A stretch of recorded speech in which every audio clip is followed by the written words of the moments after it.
Mga kapuso, Boracay hindi na prioridad sa mga investor base sa survey nga ginpatigayon sa isa ka real estate brokerage. Alkalde sa Malaya Aklan nagpaathag. Ini ang gintutukan ni Julius Bilacaol. Ilisipon na lang bala ang inadlaw sang Boracay bilang isa sa mga nagapangunang nga destinasyon sang investor sa bugos nga pungsod. Kung ang Philippine Hotel Investment Outlook Service ang isa ka real estate brokerage sa basehan, posible.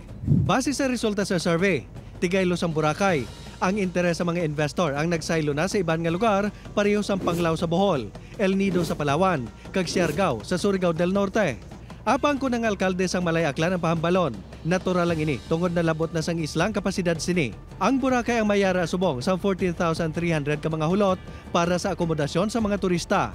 Kag hindi na ini pwede dugangan, bangod ilan na nalabot ang limit nga ginapatuman sang gobyerno. Isa pagid ang istrikto nga requirement sa mga investor. Apang ang maayos ini nga sitwasyon, malikawan kuno ang overcrowding sa isla, kag mapabilin ang kahimtangan sini. Ang ato environment di mapiktuhan, ma-maintain nato niya. Kaya hindi na mag-overcrowding. Sa karon ginaduso sang LGU sa Malaya ang mainland nga mangin bago nga lugar para sa development.